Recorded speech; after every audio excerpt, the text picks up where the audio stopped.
I never thought that day would be any different. Just another ordinary morning in a small, quiet town nestled in the heart of Oregon. The sky was painted in soft shades of lavender and gold, the sun slowly rising above the gentle curve of the hills. My life had always been simple, structured around routine, devotion, and a sense of peace that only comes from surrendering to faith. My name is Mary Thompson, and for as long as I can remember, my world was quiet, far removed from the noise and chaos of the outside world. I had devoted myself entirely to a life of service, taking my vows at the age of 22 in a small convent just outside of Eugene. The world beyond our iron gates moved fast, too fast, but within the safety of those walls, life was calm, deliberate, and centered around a single purpose: drawing closer to God.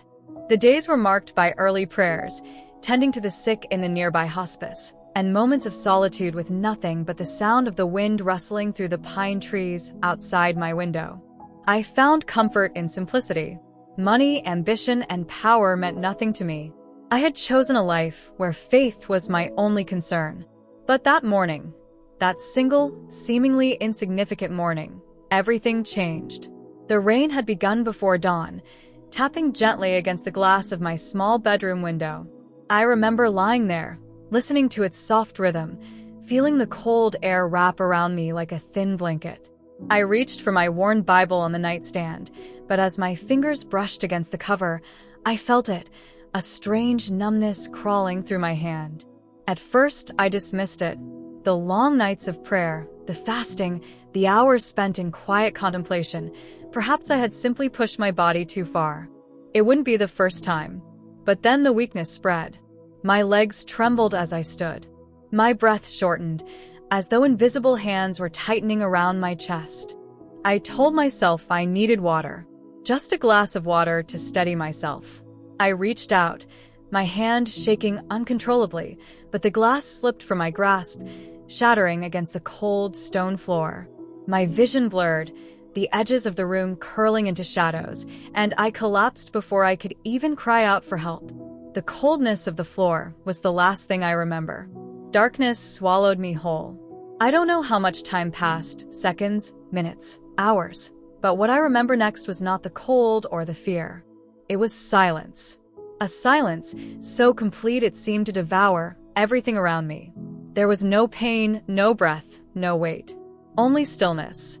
At first, I thought I was dreaming, caught in that fragile space between sleep and waking. But as my senses returned, I realized the truth with a clarity that froze me. I wasn't in my body anymore. I could see myself lying there, pale and motionless on the cold floor of my room.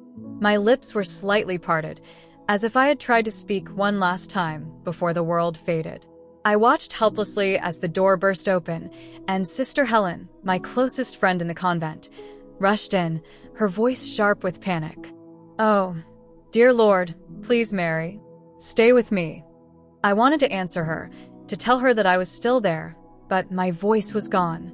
Instead, I felt a strange detachment wash over me, as if I were observing someone else's life.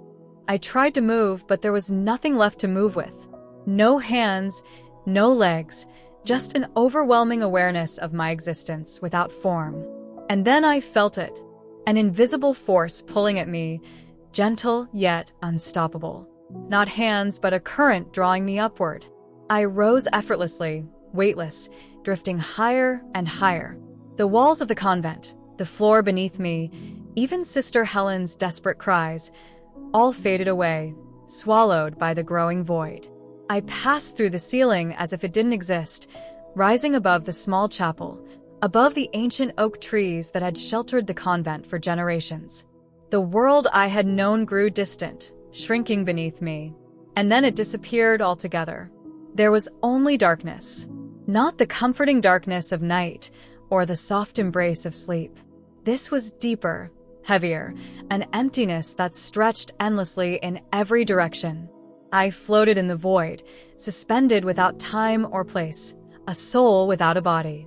Then the whispers began. Faint at first, so soft they could have been imagined. But they grew louder, rising like a storm in the distance. Voices filled with sorrow, regret, and something far worse, despair. Some cried out in pain, others pleaded for mercy, and some screamed in endless rage. Panic surged through me. Was this death? Was this the judgment I had spent my entire life preparing for? But before fear could fully consume me, something changed. A light. Faint, distant, like a star on the edge of a dark sky. It pierced through the void with an intensity that made the shadows recoil. The whispers faltered, as if the presence of this light was enough to silence them. The light grew, expanding outward, washing over me with a warmth I cannot describe. The fear, the sorrow, the endless emptiness, it all fell away. I was no longer alone. Someone was coming for me. Before we continue this extraordinary journey, I want to share something special with you. If you'd like to hear your name and city mentioned in the next video, leave a comment below with your name and where you're from. Imagine hearing your name shared with thousands of people, a little moment of recognition, a spark of connection with this growing community. Your story matters, and I'd love for you to be part of this journey. If you're enjoying this story so far, don't forget to like the video and subscribe to join our community. This is just the beginning, and together, we'll uncover truths that will inspire, challenge, and awaken something profound within each of us. Now, are you ready to discover what comes next? The light grew closer, surrounding me in a warmth unlike anything I had ever known. It wasn't just bright, it was alive. Every particle of it hummed with something beyond human comprehension, something that felt both infinite and deeply personal. For the first time since the darkness had claimed me, I felt safe. But safety was fleeting. As I drifted toward that brilliant radiance, a presence emerged from the shadows, a force that had been hiding, watching. It wasn't human. It wasn't even something I could describe with the words of this world. It was emptiness itself. A void so complete that even the faintest flicker of hope seemed to vanish in its presence. The whispers returned, louder now, clawing at the edges of my mind. Some begged for release. Others cursed the very light that had given me hope. They were voices of souls lost, trapped in a space where time no longer mattered, where regret was endless and salvation felt like a cruel memory. And then, I felt it watching me. The void wasn't empty. There was something in it, something that wasn't just observing but waiting. I couldn't see it, but I could feel its weight pressing against me from every direction, a force so ancient, so patient, that it didn't need to rush. It simply existed, suffocating and endless. I tried to call out, but I had no voice. I tried to move, but I had no body. All I could do was drift. But just as the despair began to pull me under, the light pulsed, an explosion of warmth that sent ripples through the void. The shadows shrank back, the voices softened, and for the first time, I heard something else. A name. Not spoken aloud, not with words, but within the very core of my soul. Mary. The light was calling me. Suddenly, I was moving again, not drifting, but being drawn toward the source of that brilliance. The closer I came, the more the darkness seemed to break apart like ash scattered in the wind. And then I saw him. At first, he was just a figure standing in the heart of the radiance, indistinct, too bright for my eyes to fully comprehend. But as he drew nearer, the details came into focus. His presence was overwhelming yet gentle, powerful yet filled with compassion so deep that every fiber of my being recognized him before I could think the words. It was Jesus. Not the image I had seen in paintings or statues, not the distant figure from stories told in church sermons. This was the living presence, the Alpha and the Omega. His eyes, deep and endless, held the weight of eternity, yet there was kindness there, a sorrowful understanding, as if he had seen every pain, every failure, every regret I had ever carried, and loved me anyway. Without a word, I fell to my knees. Not because I chose to, but because I couldn't do anything else. In his presence, my fears, doubts, and even my sense of self seemed to dissolve. There was only his light, his love, and a truth so profound it left me breathless. I was known. Completely. And I was not alone. His voice wasn't heard with ears. It resonated inside me, like a melody woven into every cell of my existence. You must see. The light around us shifted, dimming, not in intensity, but in focus. Suddenly, we weren't in the void anymore. The space around us reshaped itself, revealing something far more familiar, yet terrifying in its familiarity. I was no longer standing in the warmth of his presence. I was in a city. At first glance, it could have been any major city in America, maybe New York, Chicago, or Los Angeles. Towering skyscrapers stretched toward the sky, their glass facades reflecting neon lights and endless streams of digital messages. The streets buzzed with life, but there was something wrong. The people moved in perfect synchronization. Every step, every gesture was mechanical, efficient, lifeless. Their faces were blank. Their eyes were hollow. I stepped closer, though I wasn't sure if I truly had feet to walk with anymore, and noticed something small but impossible to ignore. A mark. Subtle, almost imperceptible unless you knew where to look. Some wore it on their right hands, others on their foreheads. A strange, almost metallic symbol etched into their flesh. I didn't recognize the symbol, but the moment I saw it, a chill ran through me. It wasn't just a mark. It was ownership. The people scanned their hands across glowing kiosks to buy food, access transportation, and enter buildings. Billboards flashed messages of unity and progress, but beneath those words, there was a quiet threat. Compliance is peace. Refusal is chaos. No one questioned it. No one resisted. But then I noticed the other side. Far from the glowing towers and perfect order, there were those who refused. I saw them in the shadows of abandoned buildings, in hidden corners of alleys and forgotten parts of the city. Their clothes were worn, their faces gaunt from hunger. A mother tried to buy bread for her 2 children, but when the vendor pointed toward the scanner, she could only shake her head. No mark, no food. Her eyes filled with tears as she pulled her children away, their tiny hands clutching her skirt. I wanted to reach out to them, to hold them, to offer some kind of comfort, but I was just an observer in this vision, powerless to intervene. Jesus' voice echoed inside me once more. They will be told they have no choice, but I will provide. The realization struck me like a thunderclap. This wasn't just a vision of the future. It was a warning. The mark wasn't imposed by force. It was accepted out of fear of hunger, rejection, and losing one's place in the world. It wasn't just physical survival at stake. It was something deeper, something eternal. As the vision faded, the light returned, but now there was an urgency in Jesus' gaze, a sorrow so profound it made my heart ache. "The time is short," he said. Before I could ask what he meant, the warmth around me dimmed, and I was being pulled away from the light, back toward the coldness of my body, back toward the world I had known. But the vision remained. The mark. The hollow eyes of those who had surrendered. The suffering of those who had refused.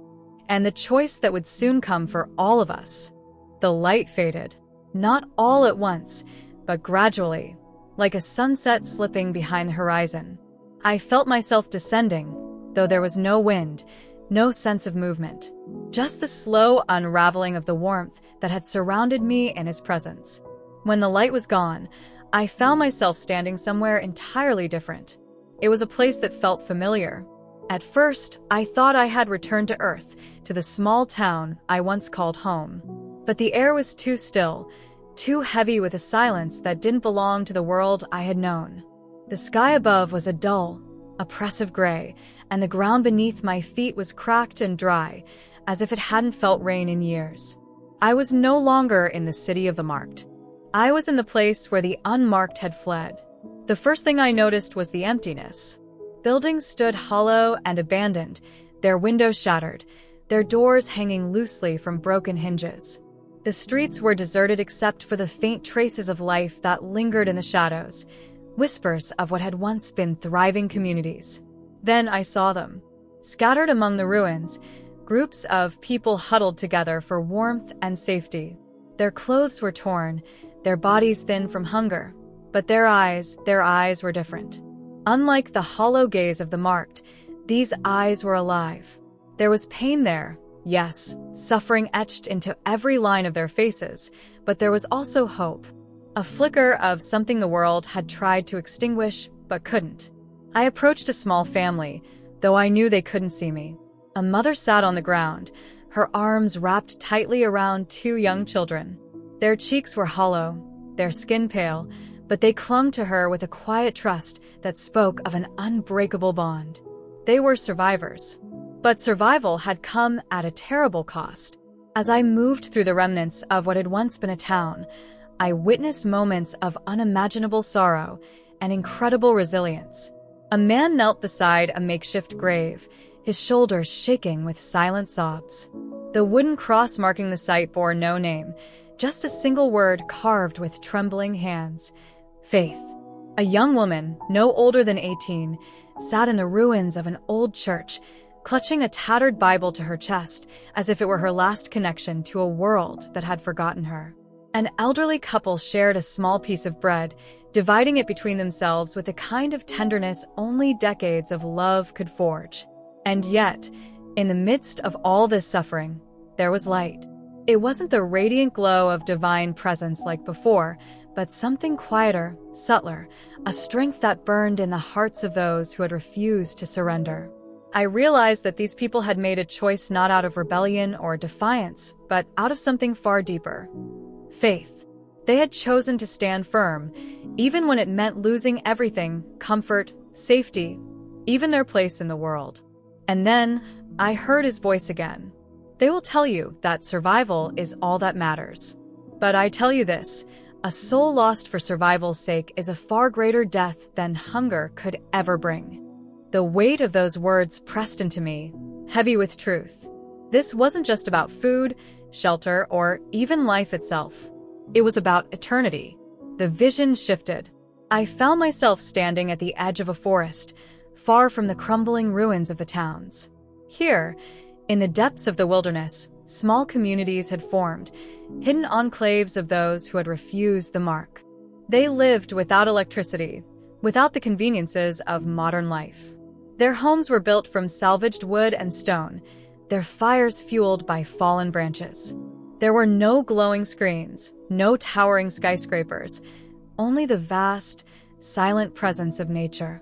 But within these small groups, there was something I hadn't seen in the city of the marked: joy. Not the superficial joy born from comfort or luxury, but a deeper, more resilient happiness. The joy of survival, of standing together against the crushing weight of fear. A group of children laughed as they played a simple game with stones, their laughter echoing through the trees like a hymn of defiance against the darkness. A man shared a story by the fire, his voice steady and strong despite the hardships written on his face. And then I witnessed something that took my breath away. A miracle. A family sat together, their hands clasped in prayer. They had not eaten in days. Hunger carved deep lines into their faces. The father, his voice barely above a whisper, prayed with a desperate kind of faith. Lord, you fed your people in the wilderness. You brought water from the rock. Please provide for us now. There was no dramatic flash of light, no thunder from the heavens, just silence. And then, slowly, green shoots began to break through the dry earth at their feet. Tiny sprouts at first, but growing quickly, too quickly to be natural. Within moments, vines thickened, and fruit began to form where there had been nothing but dust. Tears streamed down their faces as they gathered the food. It wasn't just sustenance. It was a reminder. They were not forgotten. But not everyone could hold on to faith forever. I saw a man, his hands shaking, staring down at his starving daughter. The weight of his desperation was written in every line of his face. His lips moved silently, repeating the same question over and over. How can I let her suffer? Tears fell as he wrestled with the impossible choice: accept the mark and save her body, or refuse and risk her dying in his arms. It was then that I understood the true nature of this trial. The mark wasn't forced. It was offered, a promise of relief in exchange for surrender. Not just surrender of freedom, but of something far greater, the soul. The vision began to fade, and the light returned. But this time, Jesus' voice wasn't gentle. It carried the weight of urgency, a sorrow so deep it echoed through every fiber of my being. They will be told they have no choice. But I will provide. Tell them, Mary. The time is short. The warmth of his presence surrounded me again, but now it was mixed with something else, an unspoken urgency, a call to action that burned brighter than any fear. And then I was falling through the layers of light and darkness, through time and space, rushing back toward the fragile shell of my body. But as I fell, one truth remained, burned into my heart like fire. The choice was coming. And when it did, there would be no middle ground. The fall felt endless. I wasn't falling through space, but through something deeper, memories, visions, fragments of futures that had not yet come to pass. Every moment was sharp, vivid, cutting through me like glass. Faces flashed before my eyes. The marked, the unmarked, the ones who had surrendered, and those who had stood firm. And then, with a sudden jolt, I was back. The cold air wrapped around me like chains. My chest burned as breath rushed into my lungs, and my eyes flew open. The ceiling above me blurred, the world spinning as I tried to remember where I was. Familiar voices surrounded me, urgent, trembling. Mary, you're back. Thank God. Stay with me. Just breathe. Sister Helen's voice broke through the fog in my mind. Her hands gripped mine tightly, tears streaking down her face. The world was spinning, but deep inside I knew. I hadn't just returned to life. I had returned with a message. The days that followed were filled with silence and reflection. I didn't speak of what I had seen, not yet. How could I? How do you explain the weight of eternity pressing down on your soul? How do you describe a future that feels inevitable yet avoidable at the same time? But the visions didn't fade. They grew stronger. Every time I closed my eyes, I was back in that city. The marks shimmering on every hand and forehead, the hollow-eyed masses moving like shadows through streets stripped of joy. And worse, I remembered the voice that had whispered through the void. They will believe they have no choice.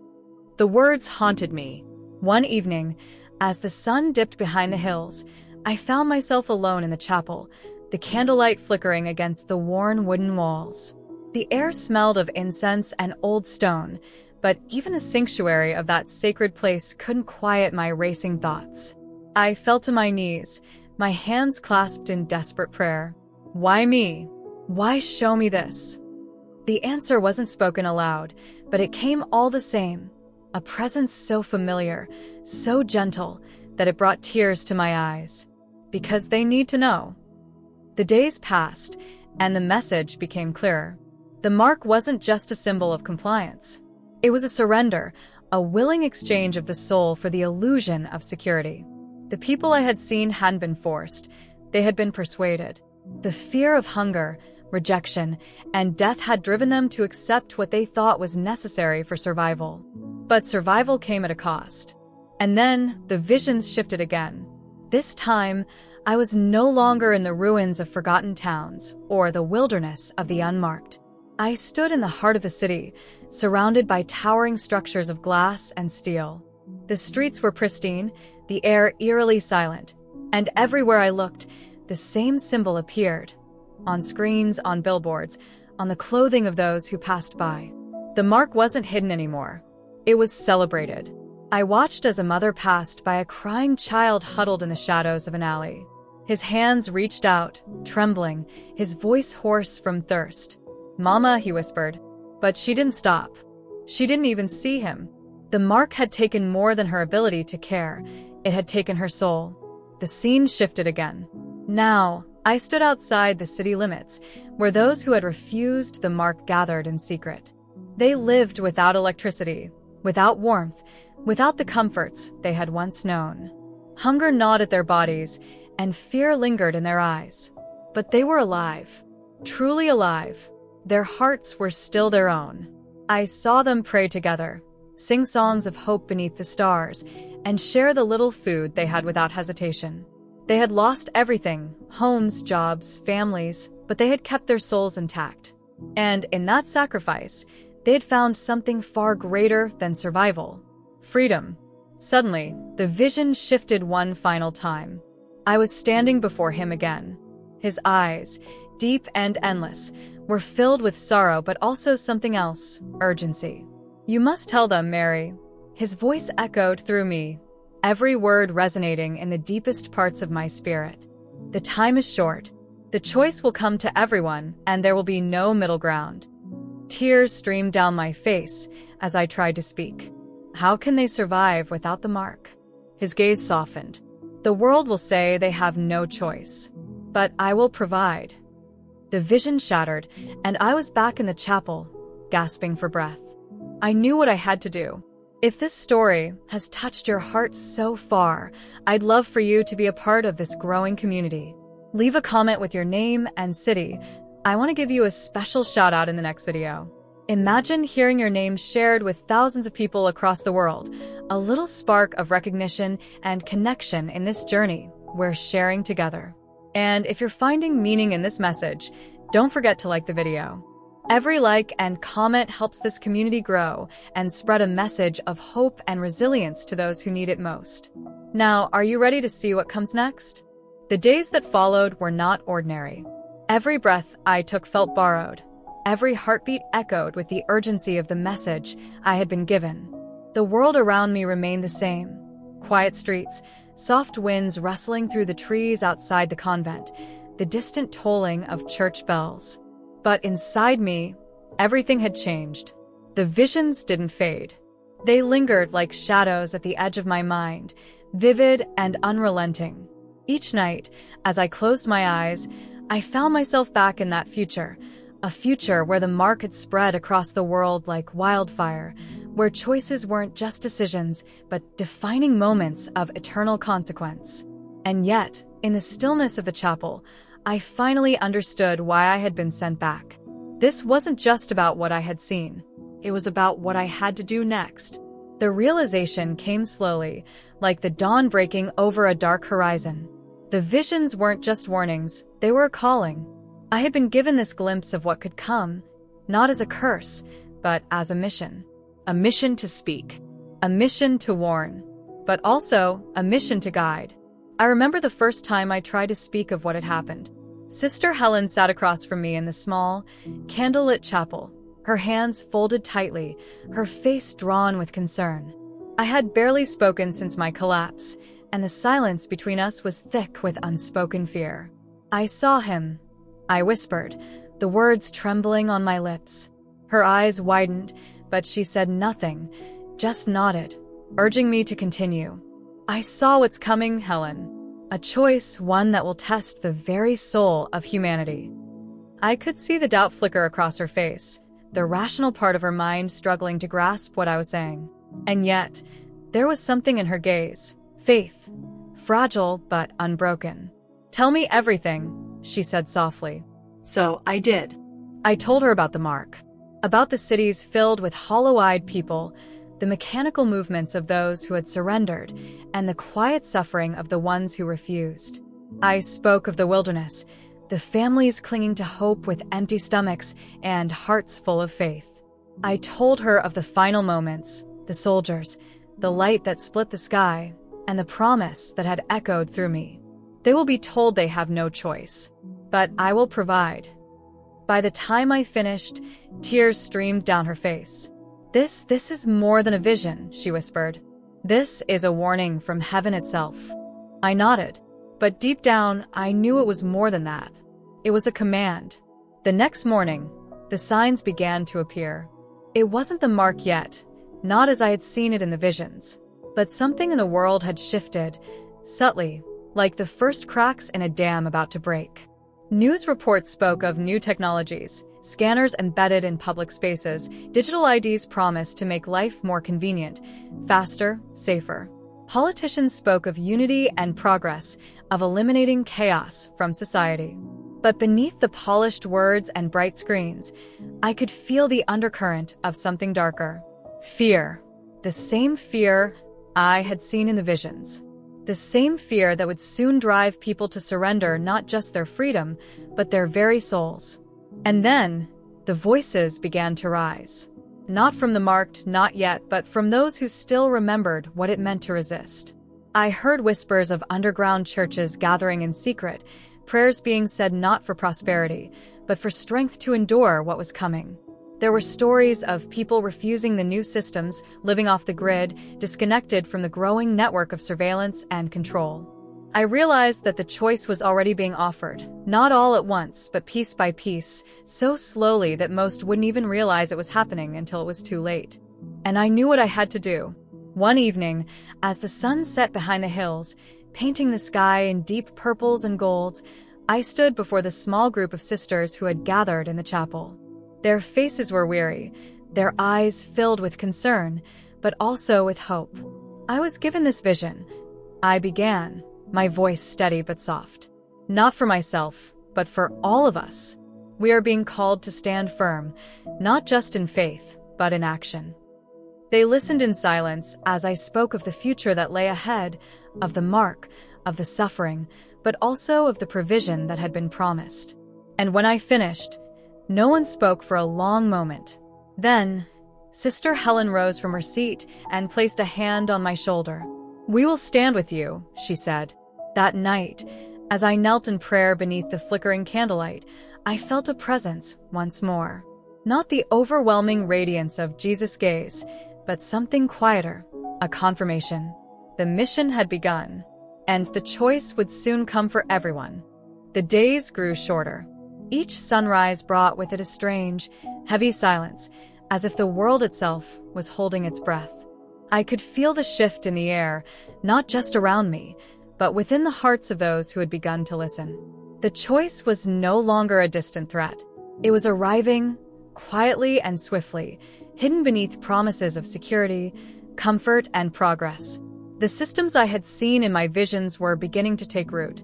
Cities rolled out new forms of identification, digital systems that were presented as advancements for the greater good.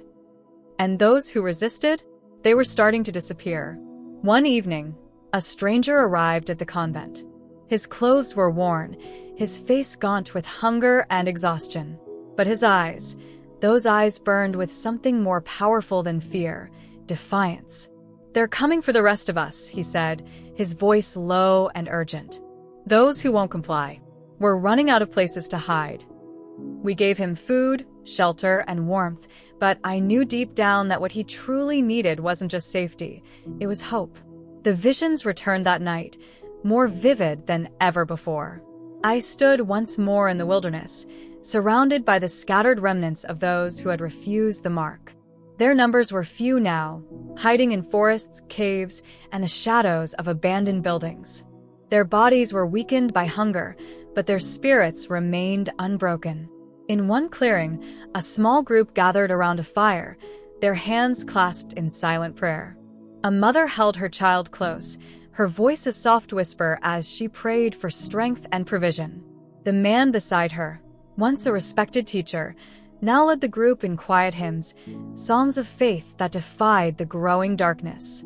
They were not forgotten, but their time was running out. Suddenly, the sky above them split open with a flash of light so brilliant it blinded the darkness itself. I turned toward the source, and there he stood again, Jesus. His eyes were filled with sorrow, but also with an unwavering strength.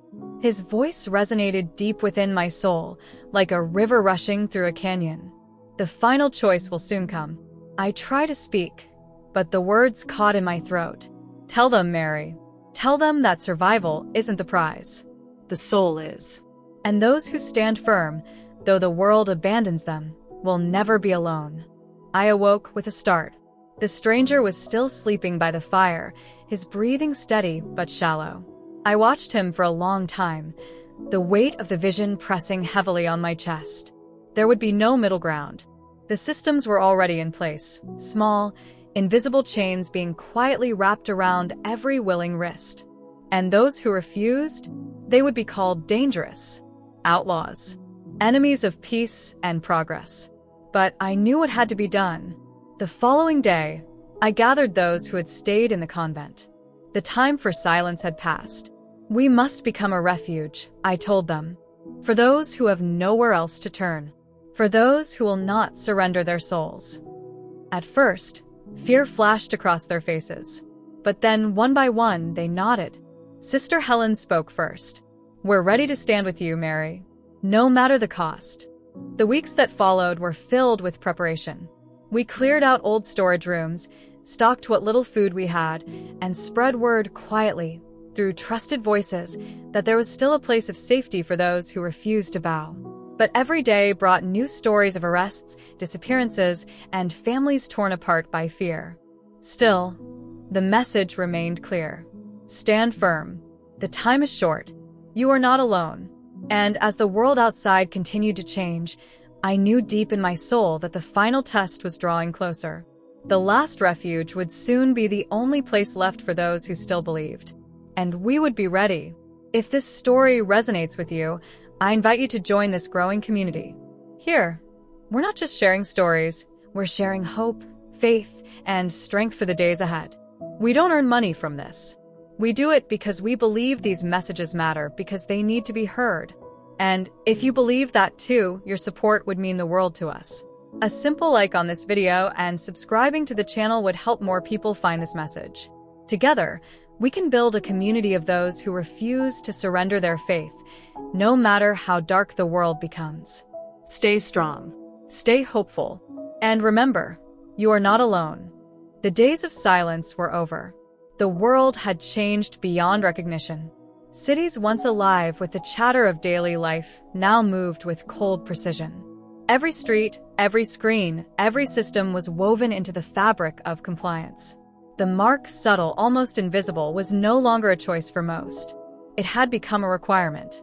But beyond the bright lights and the false promises of peace, there remained pockets of resistance, small, hidden communities of those who had refused to surrender their souls. The convent had become one of those last sanctuaries. The first wave came without warning. A convoy of officials arrived in the night, their movements silent but decisive. The stranger we had sheltered was the first to notice. His voice shook as he woke me from restless sleep. "They're here." We gathered in the chapel, praying as the footsteps outside grew closer. The walls trembled with the weight of approaching judgment, but our resolve remained unbroken. And then, the door burst open. The man who stepped inside wasn't wearing a uniform. He was dressed in a sleek suit, his expression calm, almost sympathetic. "You don't have to suffer," he said, his voice soft as silk. "Take the mark, and all of this hardship will end." I stood slowly, my heart pounding but my voice steady. "We've already made our choice." His eyes narrowed, the mask of kindness slipping. "Think of those you're protecting. Their hunger, their fear. Is your faith worth their suffering?" A silence settled over the room, thick and suffocating. Then Sister Helen spoke, her voice firm and clear. "Our souls are worth more than survival." The officials moved forward, but before they could lay a hand on anyone, the air in the room shifted. A light, brighter than the sun, yet soft and pure, filled the space. The officials staggered back, shielding their eyes, and the man in the suit stumbled as if struck by a force he couldn't comprehend. And then he appeared, Jesus. His presence was overwhelming, not in power, but in peace, a peace so deep it silenced every fear, every doubt. He looked at each of us, his eyes filled with compassion. "You have stood firm." The light spread outward, breaking through the walls of the chapel, reaching into the darkness outside. The officials fled, their false authority crumbling in the presence of the truth. The vision changed. I was no longer in the chapel. I stood on the edge of a vast plain, surrounded by countless others, those who had refused the mark, who had held onto faith in the face of unimaginable suffering. In the distance, the sky split open, and the light poured down upon us. A voice echoed across the heavens, clear and unwavering. "The time has come." I awoke with tears on my face. The stranger was gone, but I knew where he had gone, to carry the message to those who still needed to hear it. The war for the soul of humanity wasn't over. But neither was our hope. The world will soon stand on the edge of a decision that will define not just our survival, but our eternity. And when that time comes, the choice will be clear: stand firm or surrender. This isn't the end of the story. It's only the beginning. If this message has touched your heart, there's another video waiting for you, one that will reveal even more and guide you through the next steps of this journey. Just click on the video that's appearing on your screen now. It could be the message that changes your life. And if you believe in the power of this community, don't forget to like this video and leave a comment with Amen to continue receiving blessings and strength in the days ahead. We're walking this path together, and every small act of faith brings us closer. You are not alone.